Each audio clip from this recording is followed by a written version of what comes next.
사실 되게 재밌어요. 왜냐면 딱 그냥 보시면 정말 헬리콥터예요, 그냥. 그니까요. 굉장히 신기하게 생긴 미라 사진을 제가 어디서 봤어요. 예. 외계인이랑 너무 닮았잖아요. 예, 저거는 그냥 예요. 아 진짜요? 안녕하세요 여러분, 우주사의 최정문입니다. 여러분 혹시 이런 얘기 들어보셨나요? 이집트에 외계인이 나타났다. 피라미드는 외계인이 만든 거다. 사실 요즘 입만 열면 정말 전 세계를 들썩이게 하는 일론 머스크도 피라미드를 외계인이 만들었다고 해서 이집트가 발칵 뒤집어진 적이 있었거든요. 오늘 이렇게 이집트에 숨겨져 있는 우주의 비밀을 풀어주실 분을 모셨습니다. 국내의 유일한 이집트 고고학자 애국민수 광민수 선생님을 모시겠습니다. 예, 안녕하세요. 한국이집트학 연구소의 광민수라고 합니다.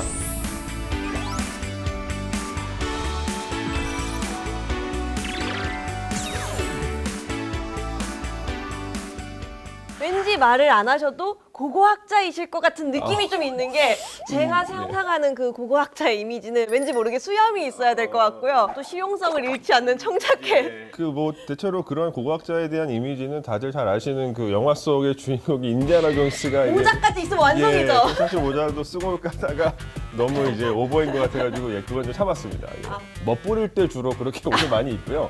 실제로 현장에 가면은 그것보다 훨씬 더 편한 복장을 많이 입죠.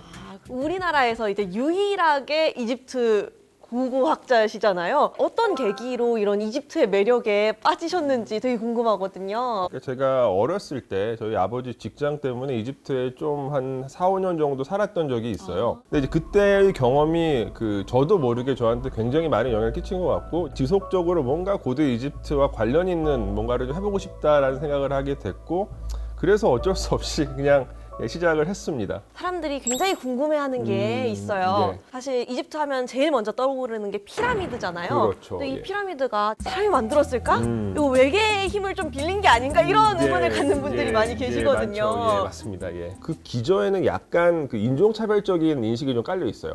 아, 그런가요? 예, 그러니까 서양 사람들이 이제 처음 이집트에 가서 조사를 시작을 했을 때 당시에 이집트에 살고 있던 그 아랍인들은 발전되지 못한 사람들로 생각을 했었던 거예요.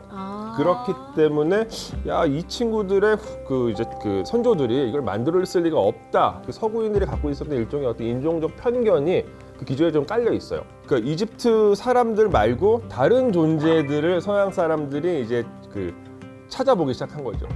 그 중에 가장 멀리 간 것이 외계인. 찾다 하다가 이제 우주까지 가버린 예, 거예요. 그렇죠. 예. 피라미드를 만들 때 제가 또 어떤 영상을 봤는데 이걸 계단식으로 이렇게 한 번에 이렇게 삼각형 뾰족하게 올리는 게 아니라 마치 요즘에 3D 프린터로 물건을 찍듯이 이렇게 다단히 이렇게 올라가면서 가장 위로 갈수록 좁아지는 형태로 만들었다, 이런 모델링을 본 적이 있거든요. 근데 실제로 과거에도 이런 방식으로 만들었을까요? 근데 물리적으로 가능한 방법은 경사로를 사용하는 건데, 근데 이게 피라미드가 일정 높이 이상으로 올라가면 그 일반적인 형태의 경사로는 너무 그 길이가 길어지게 돼요. 경사로를 나선형으로 피라미드 주변에다가 만들어요. 그리고 이제 어차피 그 돌을 이제 쌓아야 되는 그 공간의 규모 자체가 이제 상대적으로 아래쪽보다는 이제 점점 올라갈수록 작아지잖아요. 네. 지금까지 나온 여러 가지 가설들 가운데서는 이 복합 경사로 가설이 그나마 가장 설득력이 있는 것으로 지금 받아들여지고 있기는 해요. 그 고대 이집트에서 저 굉장히 좀 신기한 사진을 하나 봤었거든요. 예. 약간 합성인 줄 알았어요. 예, 누가 예, 이렇게 포토샵으로 예, 예. 그렸나 싶을 정도로 제가 볼 땐 약간 잠수함처럼 보이고 예, 헬리콥터처럼 예. 보이고 전투기 비슷하게 생기고 예. 고대 이집트에 있었으면 우리가 모르는 첨단 기술이 있는 건가라는 생각도 들거든요. 예. 그러니까 사실 되게 재밌어요. 왜냐하면 딱 그냥 보시면 정말 헬리콥터예요, 그냥. 그니까요. 예, 저건 뭐 의심의 여지 없이 헬리콥터죠. 여기 창문 딱 이렇게 뚫어가지고 예. 고대 이집트 문자를 읽으실 수 없기 때문에 그렇게 헬리콥터로 보고 우주선으로 보시는 거예요. 이게 글자예요? 예, 그러니까 이집트 그림이 아니라요? 예, 그 문장을 썼고 그 문장을 지운 다음에 다른 문장을 또 썼어요. 그랬는데 그 지웠던 흔적이 떨어져가지고 두 개의 문장이 겹쳐져 있는 상태고 그것이 우연히 저런 모양으로 보이게 된 거라고 말씀을 드릴 수가 있어요.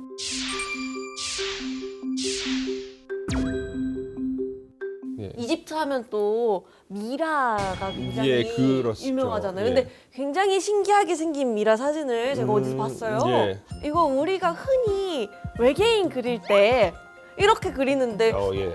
외계인이랑 너무 닮았잖아요. 예. 저거는 그냥 합성이에요. 아 진짜요? 예. 사실 저거 그 합성이고요. 눈 부분을 이렇게 좀 키운 것 같아요. 그러니까 완전히 그러니까 그냥 어떤 괴담을 만들기 위해서 이제 의도적으로 이제 만든 거라고 생각을 하시면 되고요. 그리고 저 미라 말고 네. 또 이제 이집트에서 이제 외계인 뭐 미라라고 이제 그 사람들이 얘기하는 미라가 하나 있어요. 투탕카멘이라고 하는 파라오의 무덤에서 나온 그 미라인데 딸들이 모두 다 태어나자마자 사망을 했어요. 그러니까 일종의 사태아죠. 그 미라들이 아무래도 이제 태아다 보니까 보통 사람들과 비율이 좀 다르고, 근데 이제 얼굴이 이렇게 좀 길고 좀 더 신체에 비해서 좀 더 크고 이런 그렇죠. 예. 아기니까. 예. 그러니까 완전 이제 막 갓난아기니까 이제 그런 미라를 보고 이건 미라다. 미라 나왔는데 왜 감추냐 이런 식으로 말하는 분들이 있어요.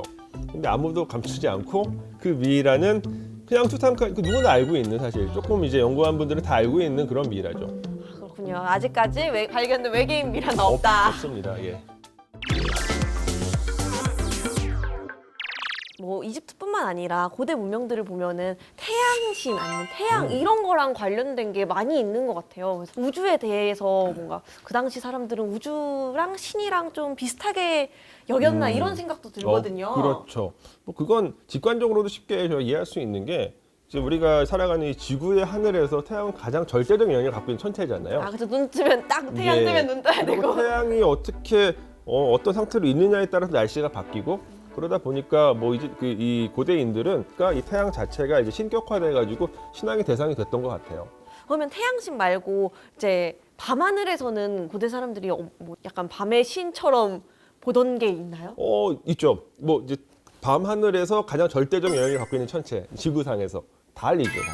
그러니까 달도 신격화돼 가지고 숭배의 대상이 되는데 그럼 달의 신을 섬길 때는 뭐 또 이렇게 만든 거 없나요?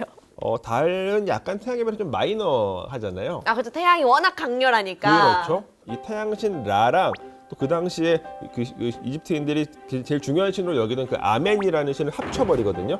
그래서 이제 아멘라라는 신이 탄생하는데 이 아멘라가 태양신이에요. 아멘라의 아들로 설정이 돼요. 그러니까 약간 이제 태양에 종속된 존재로 이제 달을 인식을 했었는데 사실 달 빛은 태양 빛이잖아요. 그러니까요. 그러니까 뭐 어느 정도도 맞는다라고도 얘기할 수 있을 거예요. 알고 한 걸까요? 글쎄요, 그건 제가 잘 모르겠습니다. 여기에 그려져 있는 것도 예, 맞아요. 다 신인가요? 예, 그렇죠. 그냥 가장 대표적인 어떤 우주관을 또 설명할 수 있는 그 신화 체계인데 이제 여기서 제일 중요한 신은 이제 두 명이 나와요. 보시면 그 아치형으로 몸을 이렇게 아치형으로 만들어 가지고 굉장히 예. 코어 근육이 좋으신. 예, 그렇죠. 예, 이분은 누트라는 여신이고 네. 이분이 바로 하늘의 여신이에요. 그러니까 지금 여기 별이 그려져 있잖아요. 네, 저는 은하수인 줄 알았어요. 그러니까 이거 자체, 그러니까 이 여신의 몸 자체가 하늘이에요. 하늘 그 자체. 예, 그리고 땅에 어떤 남자가 이렇게 누워 있어요. 네. 요 신은 게브라는 신이고 이 신이 바로 땅의 남신. 그러니까 둘이 부부예요.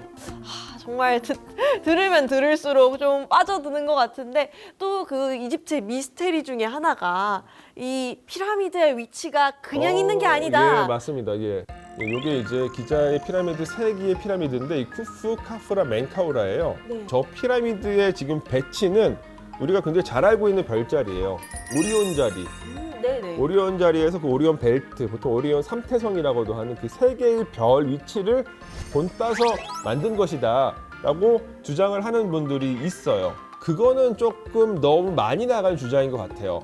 왜냐하면 실제로 존재하는 별자리 위치에선 피라미드가 확인되지 않았고, 근데 그렇지만 이 기자 지구에 있는 세 개의 피라미드가 네. 오리온 자리의 삼태성을 염두에 두고 배치를 했다라는 주장은 약간은 개연성이 있어요. 어떤 측면에서요? 그 오시리스라는 신이랑 연관을 많이 짓거든요. 그 죽음의 신이에요.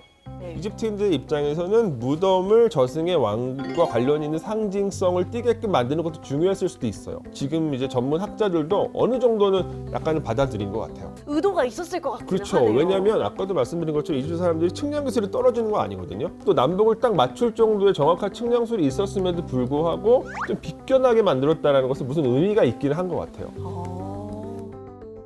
지금 측량술 말고도 이집트 고대 문명이 굉장히 뭐 과학 기술이라거나 이런 게 많이 발달을 했었잖아요. 놀랍게도 이 고대 이집트 문명기는 청동기 시대예요.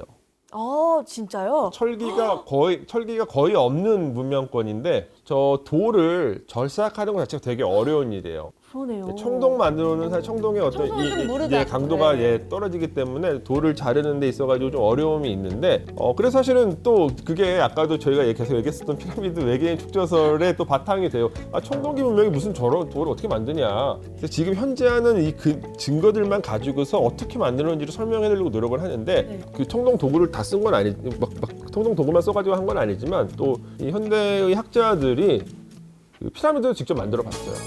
그냥 어떤 이 현대의 기술을 사용하지 않고 사람의 힘만 가지고 돌을 쌓아가면서 해보니까 뭐 할만한데? 약간 진짜요? 예, 할만한데 이런 어떤 그 결론이 이제 내려지고 있죠.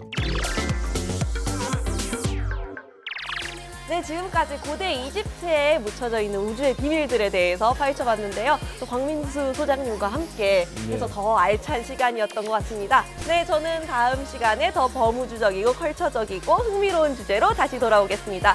우주 덕후 여러분들, 안녕!